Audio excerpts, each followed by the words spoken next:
Agar sizga yoki ota-onangizga 6 yoshdan oshgansiz, endi davolash qiyin. Yoshlar birinchi navbatda. Joy yo'q. Operatsiya xavfli, uyga olib keting degan gap aytilgan bo'lsa, bu video siz uchun juda muhim. Chunki gap faqat bitta bemor haqida emas. Har birimizning ertangi kunimiz ota-onamizning huquqi va shifoxonada qanday muomala qilinishi haqida ketmoqda. Men bugun 6 yoshdan keyin davolash rad etilishi mumkinmi? Baxsfiy buyruq degan gaplar nimadan chiqadi? Qachon shifokor haqli, qachon esa bemor huquqi buzilayotganini aniq tushuntiraman. Hozirning o'zida kanalga obuna bo'ling, videoga like bosing. Chunki bunday ma'lumotni imkon qadar ko'proq odam bilish kerak. Avvallari ko'pchilik shifoxonaga borganida shunday tasavvur bo'lardi. Bemor keldi, shifokor ko'rdi, kerakli tahlillar qilindi, davolash boshlandi. Yoshidan qat'iy nazar, inson bemor bo'lsa, unga yordam ko'rsatiladi. Albatta amalda har doim hammasi ideal bo'lmagan. Navbatlar bo'lgan, joy yetishmagan, dori topilmagan, ayrim joylarda tanish-bilishchilik ham bo'lgan. Lekin oddiy odamning tushunchasida bir qo'yda bor edi. Kasal bo'lsam, shifoxona meni qabul qiladi. Hozir esa vaziyat murakkablashdi. Bir tomondan aholining yoshi kattalashmoqda, 6, 7, 9 yoshdagi bemorlar ko'paymoqda. Ikkinchi tomondan surunkali kasalliklar ko'p, qandli diabet, qon bosimi, yurak yetishmovchiligi, buyrak muammosi, insultdan keyingi holatlar, bo'g'im kasalliklari. Uchinchidan shifoxonalarda joy, mutaxassis reanimatsiya o'rni. Qimmat dori va uskunalar cheklangan. Mana shu cheklovlar fonda ayrim bemorlar va ularning yaqinlari bizni yoshimiz sababli davolashmayapti degan xulosaga kelmoqda. Eng xavfli joyi shundaki, ba'zi xodimlar o'zlari ham tushuntirishni to'g'ri qilmaydi.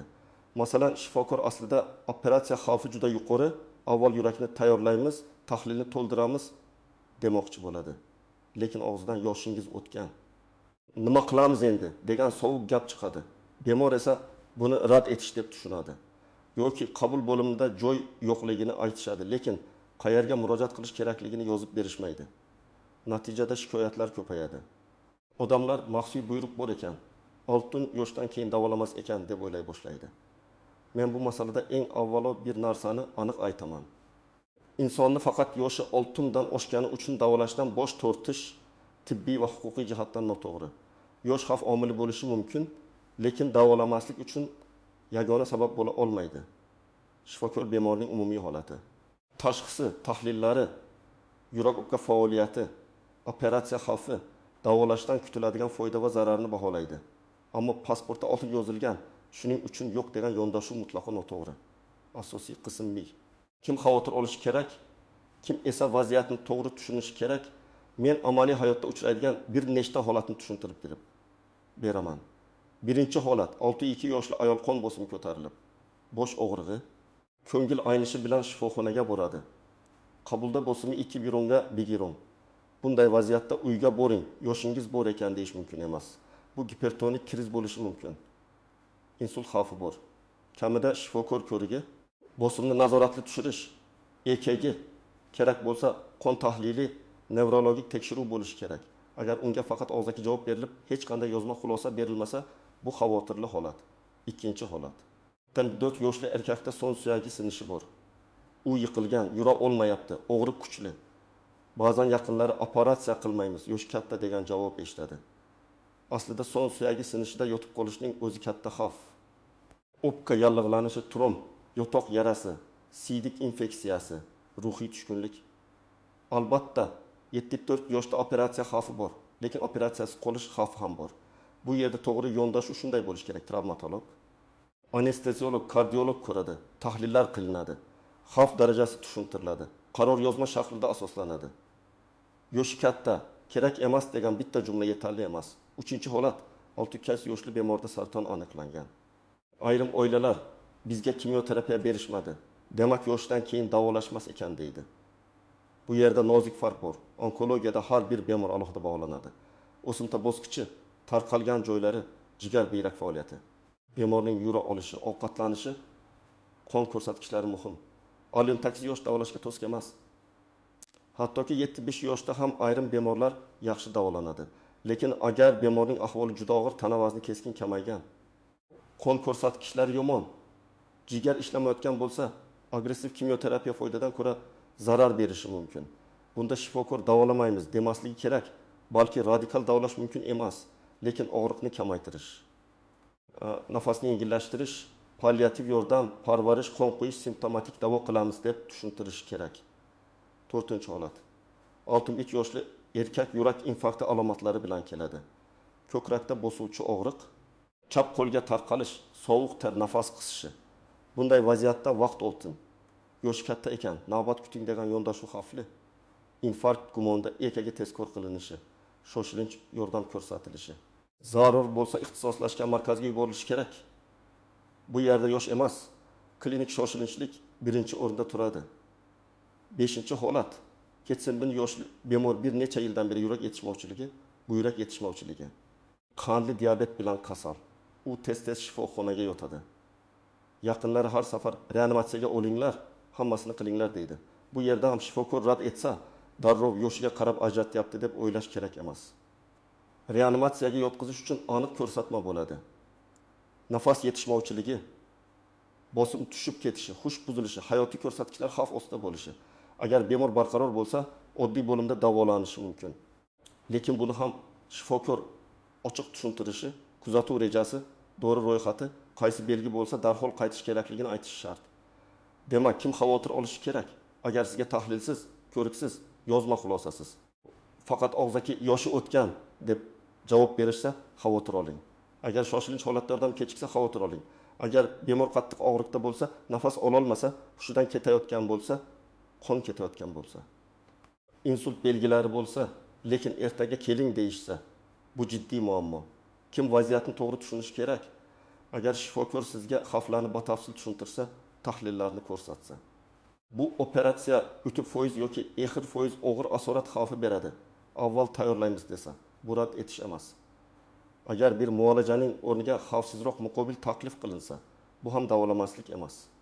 Agar kasallikning oxirgi bosqichida asosiy maqsad og'riqni kamaytirish va hayot sifatini yaxshilashga o'tsa, bu tashlab qo'yish emas. Bu tibbiyotdagi alohida yo'nalish. Endi eng ko'p tushunmovchilik bo'ladigan joylarni aytaman. Birinchi nozik jihat.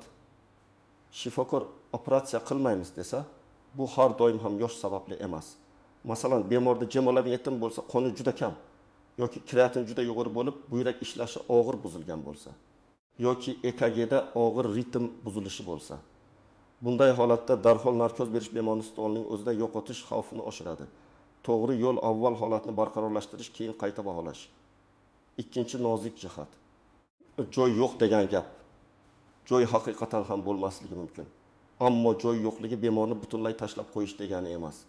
Agar holat shoshilinch bo'lsa, shifoxona ichki imkoniyat topishi, navbatchi mas'ullarni chaqirishi, boshqa muassasaga yo'naltirishi, tez yordam orqali o'tkazish kerak.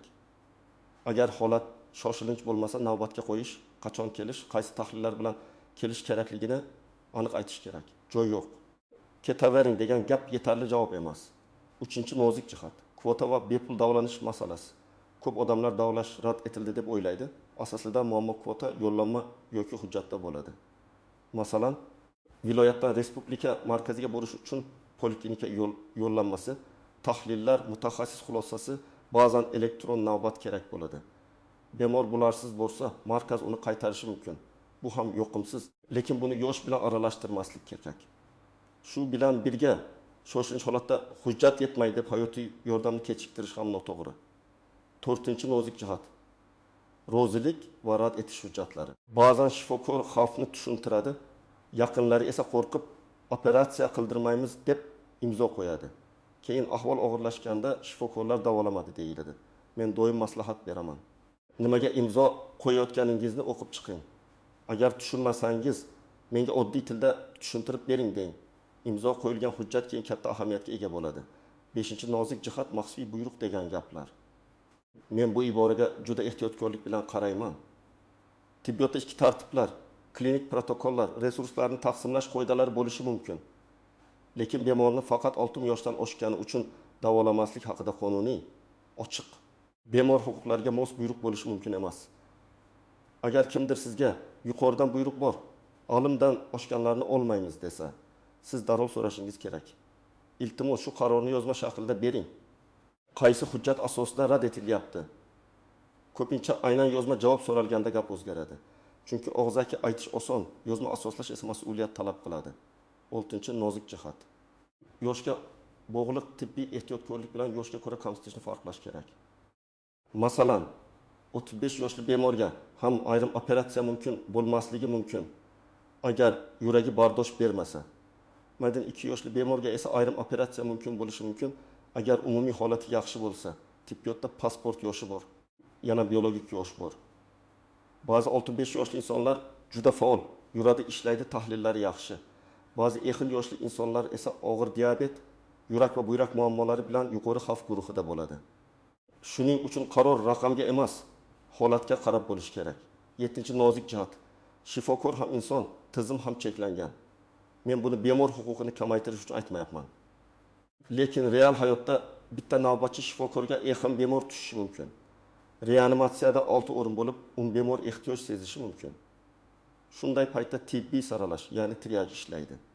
Triaj degani kattalarni tashlab, yoshlarni qutqarish emas.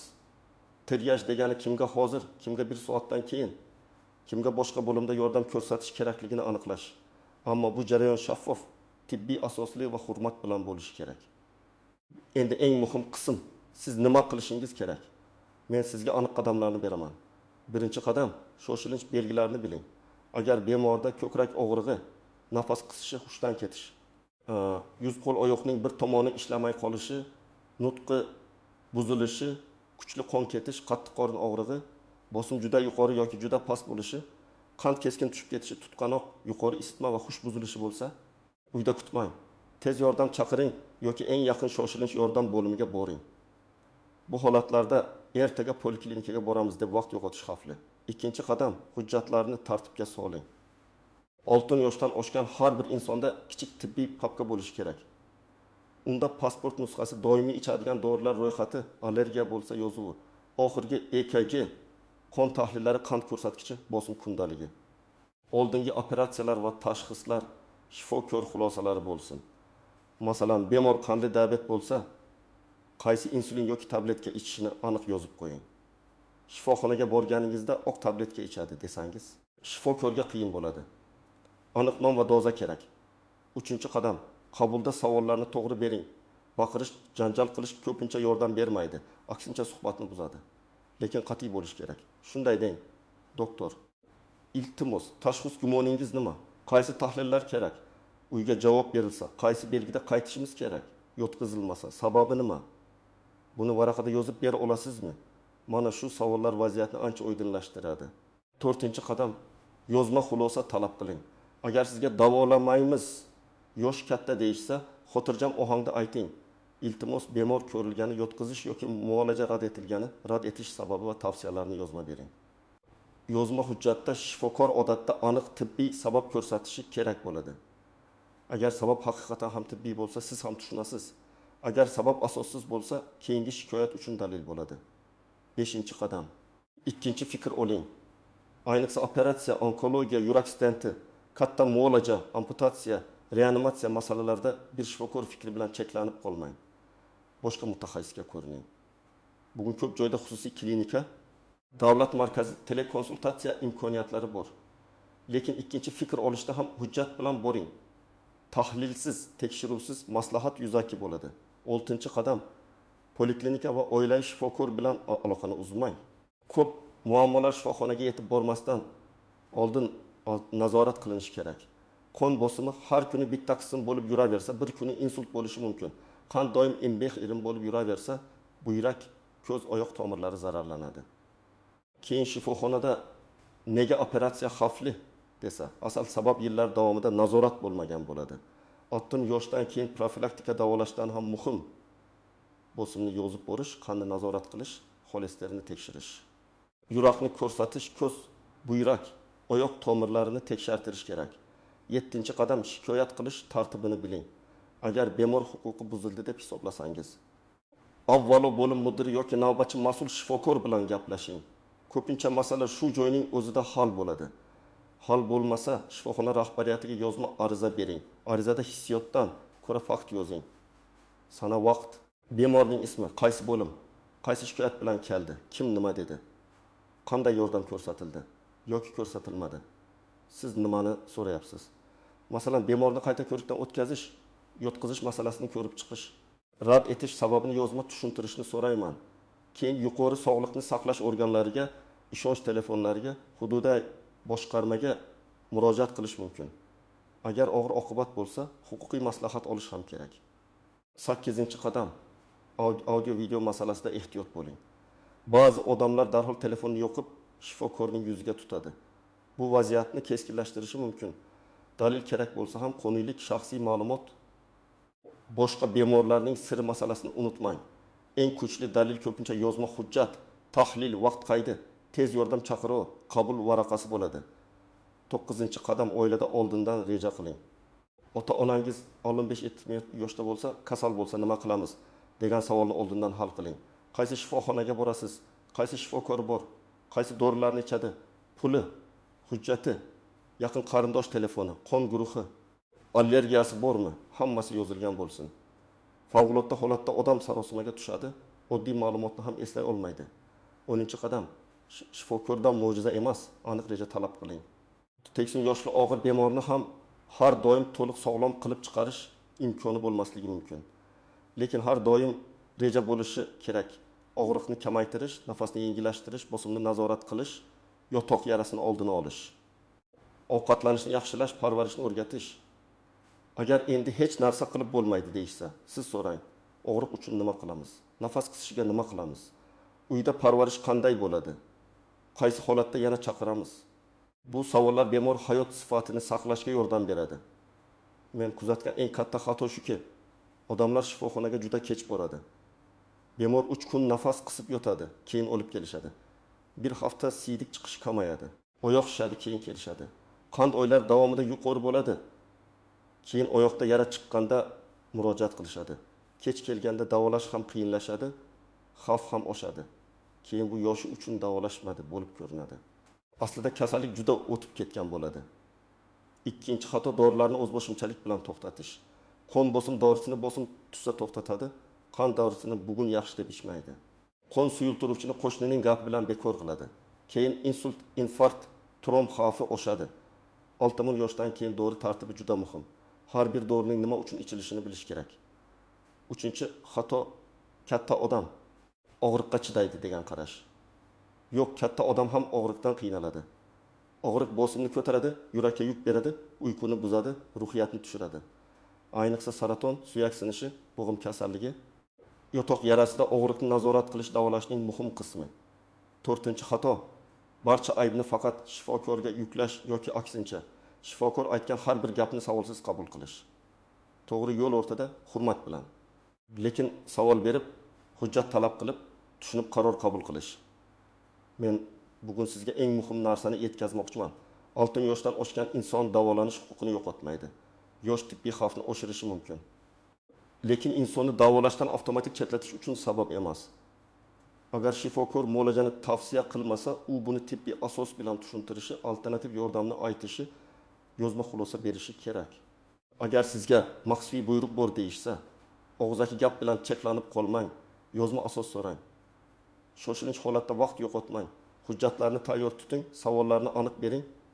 Kerak bo'lsa ikkinchi fikr oling va qonuniy tartibda shikoyat qiling. Izohlarda yozing. Siz yoki yaqinlaringiz 6 yoshdan keyin shifoxonada shunday muammoga duch kelganmisiz? Sizga qanday javob berishgan? Tajribangiz boshqalarga yordam berishi mumkin. Videoga like bosing, kanalga obuna bo'ling va bu videoni ota-onasi, bobosi, buvisi bor yaqinlaringizga yuboring. Chunki bu mavzu bugun birovniki bo'lsa, ertaga har birimizniki bo'lishi mumkin.